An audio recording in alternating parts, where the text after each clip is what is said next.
Dan pemirsa, untuk mengetahui harga sejumlah komoditas pangan di sejumlah pasar tradisional, kita sudah tersambung dengan jurnalis Metro TV Syafira Prameswari dari Pasar Kopro Jakarta dan Al-Hadi Habibi dari Banda Aceh, Aceh. Kita ke Syafira terlebih dahulu. Selamat pagi Syafira, apakah ada kenaikan harga bahan komoditas yang Anda pantau di sana saat ini? Baik, selamat pagi Jose, Glory dan juga pemirsa. Mengawali pekan di hari Senin ini, selain tentunya dengan kemenangan Spanyol di Piala Dunia, pagi hari ini saya sudah berada di salah satu pasar tradisional yang berlokasi di kawasan Jakarta Barat untuk memantau pergerakan harga pangan. Dan berdasarkan dari pantauan kami, untuk harga komoditas pangan pada hari ini tergolong cukup fluktuatif. Ada yang mengalami penurunan seperti sayur mayur dan juga bumbu dapur, tetapi juga ada yang mengalami peningkatan seperti daging ayam dan juga telur ayam. Dan berdasarkan dari pantauan kami, ini untuk harga daging ayam negeri ini sudah lebih dari seminggu mencapai naik menjadi 50.000 dari yang sebelumnya berada di sekitar 40.000 per kilogram. Jadi ini terdapat selisih harga sekitar 10.000 per kilogramnya. Dan untuk ayam kampung sendiri ini cenderung stabil, yaitu berkisar 45 hingga 50.000 rupiah per kilogramnya. Dan selain daging ayam, ini juga ada telur ayam yang mengalami penaikan. Dan untuk telur ayam sendiri ini berharga di 23.000 hingga 24.000 awalnya, dan saat ini melambung hingga 27.000 per kilogramnya. Untuk mengetahui informasi selengkapnya, kami akan berbincang langsung dengan salah satu penjual telur ayam yang berada di pasar ini. Selamat pagi, Pak. Pagi. Oke, Pak, gimana Pak, ini harga telurnya saat ini berapa Pak? Harga saat ini mencapai 28. Dari sebelumnya 24, 25, pas anak sekolah masuk tuh langsung ngelonjak jadi 27, 28. Berarti sekitar kurang lebih 1 mingguan ini ya Pak udah mulai? Pas 1 mingguan inilah anak sekolah masuk jadi langsung ke 28, 27, 28. Oke, nah ini berarti kira-kira biasanya penyebabnya apa Pak untuk kenaikan harga telur sendiri? Kemungkinan dari BBM bisa, kemungkinan dari pakan bisa, karena kita dikirim langsung dari petaninya, dari ternaknya. Lalu untuk daya beli masyarakat sendiri ini berarti masih cenderung stabil atau gimana? Kalau pembeli masih stabil sih, masih biasa lah. Ibaratnya ya ada ngaruh-ngaruh dikit lah. Biasa beli 2 kilo jadi 1,5 kilo. Ya dikurangin lah pembeli. Intinya pembeli mengurangi beli telur ini. Oke, kalau untuk dari sisi pedagang sendiri ini ada perbedaan nggak Pak? Mungkin jadi nggak untung atau gimana Pak? Ya kalau perbedaan sih sama aja sih, untuk perbedaan cuman modal lebih gede. Kalau keuntungan sama, cuman untuk modal lebih besar. Oke, mungkin terakhir Pak, ini harapannya dengan harga telur yang saat ini sedang naik ini gimana Pak? Ya pengennya kayak kemarin lah, 23, 24, 25. Udah paling mentok ya 23, 24 lah pengennya. Jadi biar tambah rame lagi. Oke, siap. Terima kasih banyak ya Pak. Pemirsa, begitulah interview singkat kami dengan salah satu pedagang telur yang mana memang untuk kenaikan harga telur dan juga daging ayam ini sendiri ini berakibat dari sejumlah faktor seperti tadi disebutkan bahan bakar dan juga dari pasokannya atau dari distributor utamanya. Demikian Jose, Glory dan juga pemirsa, kembali ke studio.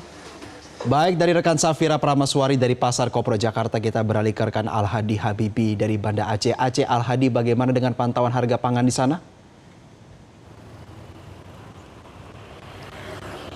Ya, Jose, Glory dan juga pemirsa, saat ini saya sedang berada di Pasar Rukoh Banda Aceh. Berdasarkan pantauan saya hari ini, memang di Pasar Rukoh ini beberapa harga komoditas pangan bisa dibilang ini masih relatif stabil, artinya tidak banyak berubah dibandingkan dengan pekan kemarin, di mana misalnya seperti cabai merah ini masih jual dengan harga Rp35.000 per kilogram. Kemudian juga untuk bawang ini juga masih stabil, masih dijual di harga Rp30 hingga Rp32.000 per kilogram. Bahkan ini untuk bawang merah maupun juga cabai merah ini bisa dikatakan bahwa harganya sudah mulai turun. eh, turun bertahap, di mana sebelumnya ini bawang merah ataupun juga cabai sebelumnya sempat dijual Rp40.000 hingga cabai merah bahkan pernah menyentuh angka sampai Rp60.000. Dan untuk mengetahui lebih lanjut seperti apa persisnya harga-harga komoditas pangan di Pasar Ruko, kita coba akan berbincang langsung dengan pedagang yang ada di Pasar Ruko ini. Kita coba sapa langsung. Assalamualaikum Bang. Salam Bang. Bang, dengan siapa Bang namanya? Dian. Bang, ini boleh tanya sedikit Bang ya, tentang harga-harga pangan ini gimana Bang pergerakan hari ini ya? Apa yang ada naik misalnya? Kalau harga normal, stabil. Cuma bahan-bahan sayur ya yang naik sedikit. Wortel, ya ada yang nomor 1 wortel, nomor 2 Berapa wortel Bang? wortel yang normal, yang enggak top bah. Kami bilang top yang enggak. Yang enggak top 80.000. 80.000. Ya. 80.000 per kilo? Per bal. Oh per bal. Kalau per kilogram? Kalau per kilo 9.000. 9.000. Ya. Ya. Berarti kalau lain selain wortel, sayuran lain apa juga ikut Sayuran mengalami lain. kenaikan? buncis, tomat harga normal ya bisa kita bilang karena tomat Medan. Ya. Oke, kalau untuk bahan-bahan pokok Bang, gimana? Apakah juga ikut mengalami kenaikan misalnya seperti beras, telur, gula maupun minyak goreng seperti apa? Tapi itu enggak harga normal, masih harga normal ya. Berapa Bang? Telur sama kita 48, nah kita 19.000, 18. 48.000 per papan isi 30 butir ya? Ya, boleh. Itu berarti udah mulai naik juga dibandingkan dua pekan yang lalu ya? Ya, naik 2.000 lah. Naik tipis ya? Tipis naiknya, enggak terlalu banyak naik. Kalau beras juga naik tipis kan? 5.000 paling naik. Beras? Ya. Per karung? Ya, per Ukuran isi? karung yang dulunya harganya 230, sekarang 235. Yang kita jualannya MB Bintang ya. Oke, kalau yang turun Bang nggak ada? Kalau yang turun nggak ada sih. Kalau timun lebih naik lagi. Kalau minyak goreng gimana minyak goreng? Kalau minyak goreng harga normal. Berapa? Yang kiloan 22. Yang murah 22.000. Yang kemasan ya kita 18. Gula pasir? Gula pasir 19.000. Berarti masih stabil nih ya? Ya. Masih stabil ya. Berarti kalau yang untuk naik harga ini katakanlah seperti sayur-sayuran, ini penyebabnya apa ini Bang? Apa karena meningkatnya juga permintaan kebutuhan masyarakat? Mungkin pengirimannya masih sulit. Masih sulit pengirimannya karena barang-barang Medan bisa kita bilang belum normal maksudnya. Biasanya masuknya jam 4, sekarang jam 7 belum sampai. Oke, berarti ada kendala di distribusi ya karena akses transportasi belum sepenuhnya normal lancar seperti sebelum bencana banjir. Ya mungkin efek bencana banjir. Berarti kalau daya beli sekarang gimana juga nih Bang dengan harga bahan pangan yang juga stabil, daya beli juga gimana? Stabil juga. Kalau daya beli sih normal-normal aja Bang. Normal ya. Ya.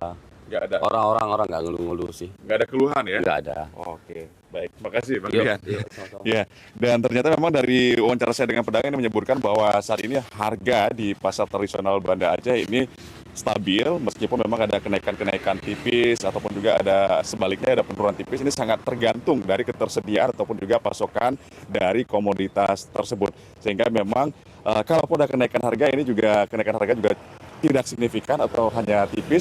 Namun meskipun demikian tentu saja pedagang maupun juga masyarakat berharap bahwa stabilitas harga ini tetap bisa terjaga agar masyarakat bisa mengakses atau menjangkau harga kebutuhan pokok tersebut dan tidak membebani masyarakat. Demikian Jose dan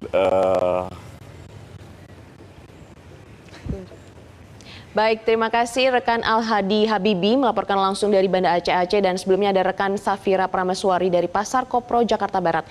Jelajahi cara baru mendapatkan informasi. Download Metro TV Extend sekarang.